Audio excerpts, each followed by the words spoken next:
I know I'm real late on this. But man, it was something real eerie about Mo3 death. And even the time when it happened right after King Von's death. It was like a weird little wicked time in Dallas, man. It's like the weekend that Mo3 got killed, like 20 people got killed in Dallas. But it was just crazy because it was like I was riding around the parts of Dallas where all these people was getting killed and I didn't see nothing. I didn't hear nothing, so it must have been some sneaky shit going on. But that's where I'm at. I'm out here in this Metroplex, man. I'm out here, the Dallas area. And I've been out here for a minute now, you know what I'm saying? It's like I'm basically from California and Texas, like half and half, you know what I'm saying? I grew up in Cali, but I lived in Texas for a little while. But I moved from California when I was good and grown, so my principles with my roots is in California. Plus, I got my whole generation of family from out there, and they still out there. So when I judge a lot of stuff that happened, like kind of in the streets, like on some street shit in Texas, I wouldn't say I use a Cali mindset, but I kind of do. Because I always tell people Cali ain't no different than no other hood. It's just the rent is higher and thugging is more like deep rooted in California, kind of like how it is in New Orleans and Baton Rouge and places like that. Like it's just more like tradition to be gangsta out there, And Texas tradition is like football and rural type stuff, country type stuff. But it's not like that as much as it used to be. And to be honest, it's a lot of street shit that go on out here in Texas. The streets is real. I'm gonna be honest. The streets is real in Texas. And see, the one thing about it that I know about these streets is you can't really play with them. The streets is like you got social media rapper type street niggas, and then you got niggas that's really from the streets. You got niggas that's really, like I say, the street element has always been here. Before rapping, before social media, the streets always been here.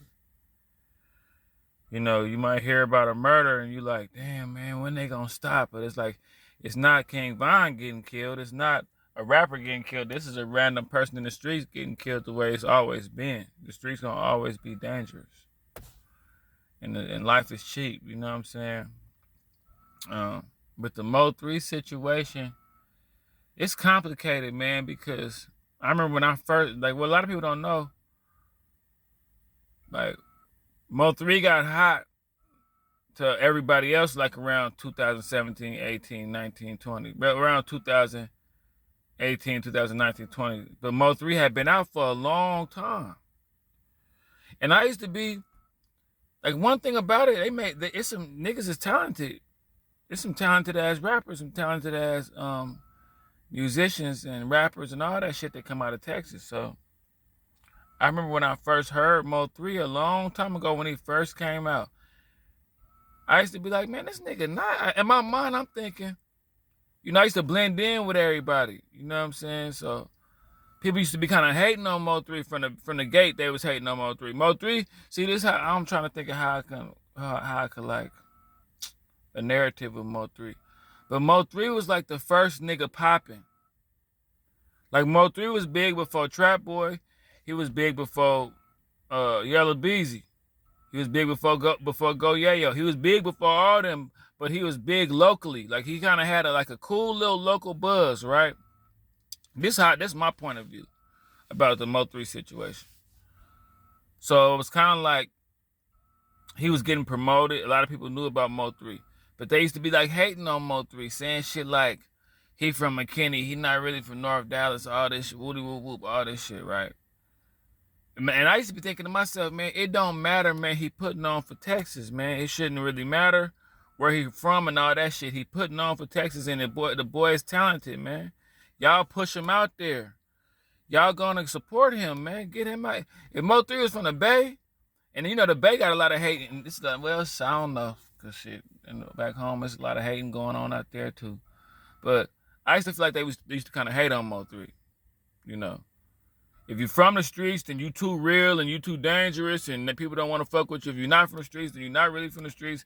It's just too much stipulations. But I always thought Mo3 was nice. I always thought, man, this nigga, like, you gotta understand. See, one thing about me, I judge hip hop not from a weird perspective. Like, some people judge hip hop from who got a buzz, who got a name, who got the most shit that they talking about in the streets, who got the most melodic sounding voices. I judge hip hop off bars. You could be the most talented, jump around, most upbeat person in the world. What is your bars like? Do you got flows, cuz? Do you got flows? Can you rap? I'm an old ass nigga, so I mean, can you rap, cuz? I don't give a fuck if you sing like Luther Vandross. Can you rap? And see, one thing about Mo3 is he could sing like Luther Vandross. And one thing about Mo3 is the nigga could rap. And it's unfortunate that Mo3 came along at a point where people look down on, don't say, you know, they look down on rap. Like, they look down, like, you could really have flows and say some amazing ass shit, and niggas would just be like, okay. And there's a lot of hating going on too. Niggas is trained to, everybody a rapper now, so whenever, you gotta understand, whenever you rapping to the average person, you're rapping to somebody that's that might be slightly jealous, or they can't wait for you to stop rapping so they could rap. You know, or you could be rapping to somebody who just don't even really know shit about music or know nothing about having flows or nothing like that. But one thing I always knew, I was like, man, this nigga can rap, man. This nigga got flows. Like, this nigga be saying some, you know, metaphors, wordplay. The nigga could rap his ass off. And I used to be like, damn, you know, kind of like, why ain't nobody getting behind this nigga? Like, why? It was like mixed emotions about Mo3. You know, Dallas is kind of, the Metroplex area is kind of weird. It's like, you know, it's just like in any other hood, how where the harder the hood is, they kind of hate on the people from the outskirts. But it's crazy how people from the outskirts be having a lot of talent. People from the outskirts be having a lot of hoopers and shit like that, you know. Just because you ain't from the trenches, you know, just because you ain't from Brooklyn, but you could be from somewhere outside of Brooklyn, in another city, another place outside of the boroughs, that nice at basketball, nice at rapping. But since you're not from Harlem, Brooklyn, or something like that, you know, that's how it is in the Bay Area. Like, if you're not from Oakland or Richmond or Vallejo or something, or Sacramento, Stockton, you know, San Francisco, if you're from like a little off city, you know what I'm saying, then people, but you could be just as talented. And that's how Mo3 was. People were saying he was from McKinney. Shit, I done been through some little, see, this is where I feel about street shit, man. It's just about who gonna push a hard line. Not even necessarily what make, you know, I mean, it's levels to this shit, you know. But Mo3, even if he was from McKinney, I've seen little spots in McKinney that was kind of like, you know what I'm saying, throw it a little bit, you know what I'm saying? Where they pushing a hard line. So anyway, it was like, okay, so Mo3 was kind of rocking on the underground scene. Then Yella Beezy came out. And I remember I liked Yella Beezy. Yella Beezy, another nigga that can kind of rap a little bit too. Like, he kind of could rap a little bit. Trap Boy Freddy, he cool. He got his moments.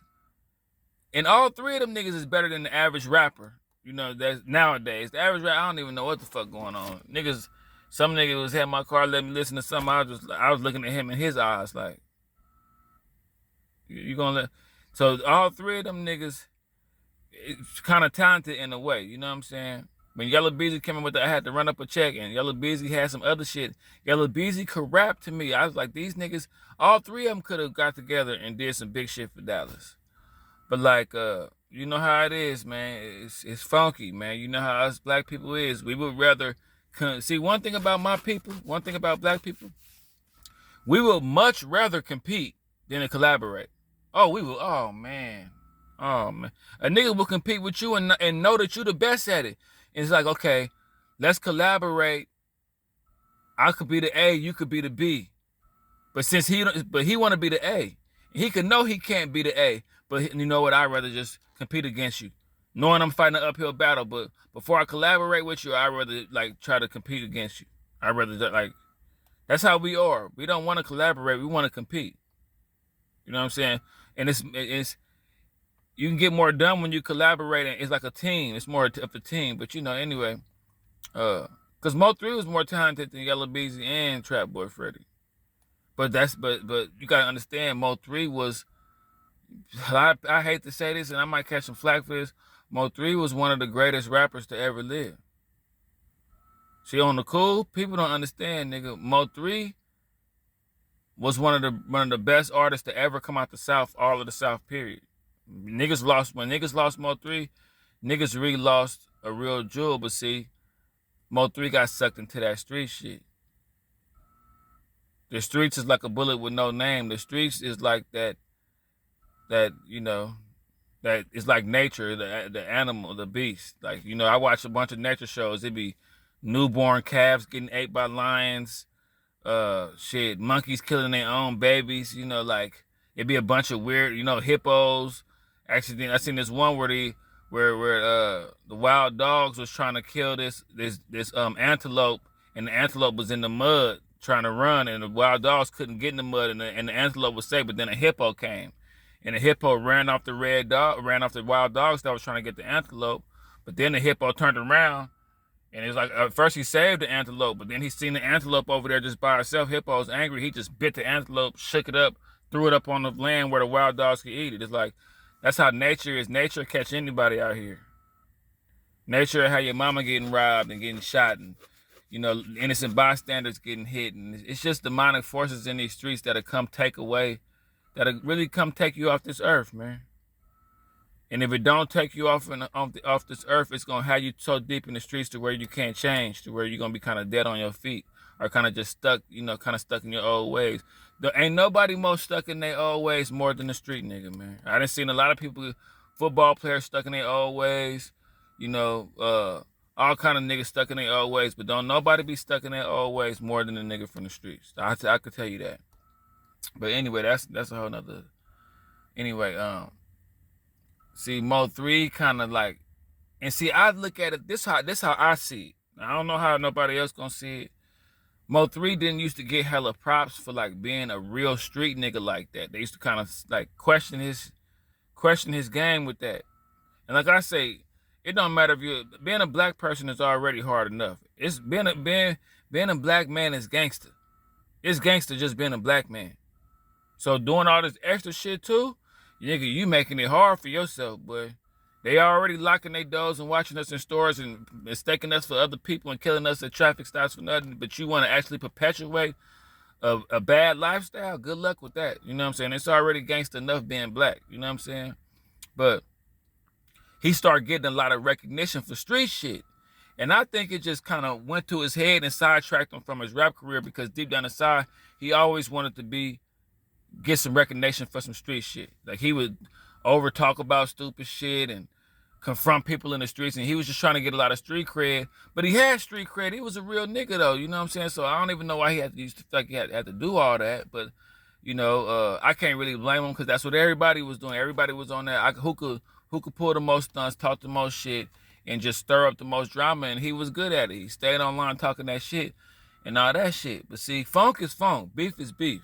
Like I say, it don't be the niggas on the front line that do all the killing and do all the shit. It be the niggas in the background that ain't rapping, that ain't nothing, that was with the shit when you start rapping and never wanted to rap and stayed with the shit while you own it. Like, you know, like it's niggas like that. Like, it's niggas that was with the shit. They homeboys start rapping. They still with the shit. They homeboys start rapping, bring them on, but they always been with the shit. Even if they homeboy fell off with the rapping, they still gonna be, you know, really in these streets and equivalent to a rapper in these streets, have street fame. It's niggas it be niggas in the background of these rappers. It be niggas rapping. The niggas in the background, name ringing in the streets harder than this nigga that got the buzz on the video. You know, when they cut the cameras off, the nigga in the background in the back of the video, that's the nigga, not the nigga rapping. You know what I'm saying? And that's how it be. But Mo3 started getting a lot of cred for the shit the stunts he was pulling. And you know, he was cool with my one nigga, and I hate he died. That was my nigga. too. The nigga that was from Roy Lee, man, Roy Lee was my nigga, boy. I used to that see, and that's another thing. I love comedy. I be thinking I'm funny sometimes. I love comedy. I love comedians just like I love rappers. That nigga Roy Lee was gonna be the next Richard Pryor, bro. Roy Lee was one of the first comedians to on the cool for like the whole United States. He was one of the first comedians to blow off this social media shit. Roy Lee was that nigga, bro. When he got killed, that was Mo3 partner, and they was doing, Roy Lee was doing shit with Mo3 before Mo3 even blew up. So they really was cool like that. Like I say, Mo3 always had a cool little buzz in Dallas, bigger than Yellow Beezy, bigger than Trap Boy, but then Trap Boy and Yellow Beezy kind of turned up and got their cred up too. This one shit to me, I know all the Pick Six stuff and how Go Yayo was real hot for a minute too, and how Go Yayo kind of was funking with Mo3 and put Yellow Beezy and Trap Boy on the Pick Six and all that shit. All the little stuff was brewing. But see, to me, when the shit got real, when Yellow Beezy got hit up on the highway and Mo3 made that song right afterwards, that's when shit got real. That's when shit, I literally said, if people know, I didn't jinx Mo3, because I didn't say it was him, but I was like, man, some finna go, like, niggas got too much money. It's too many real niggas behind them. It's too many real niggas involved. Dallas was on the first 48. Dallas used to be on the first 48. It's real murders that go down in Dallas. So it was like, when I seen Yellow Beezy got hit up and Mo3 made the song acting like he did it, I say, man, yeah, I give it about a year or two, year and a half. It's either gonna be Mo3, it's gonna be Yellow Beezy. I didn't know people from each one of their sides was dropping the whole time. But I said, yeah, man, it's funk season now. Like, this is where I'm able to use my mind as far as all the shit I done seen and all the shit I done been through. And I'm like, yeah, something gonna happen. This shit is once people start getting hit up and all that, and people life really, like a rapper might make it seem like, yeah, I got hit up, man. It's another day. Like Yellow Beezy try to act, but when you getting yapped at, nigga, and you trying to really get up out of there. I ain't never had nobody shoot at me like that, but I done seen some, I done seen a few things. I could imagine it's a real scary feeling when somebody trying to kill you, and it's enough to make you say, you know what? I gotta get this dude out of here. I gotta do something. I can't let that happen to me, because I was this close to dying. They tried to really see, the thing about Yellow Beezy is, like, it wasn't no pop shots. They wasn't trying to scare him. They was trying to really kill Yellow Beezy on that tollway. And see, once that happened, and I see Yellow Beezy kind of scale back from the music a little bit, I say, yeah, this.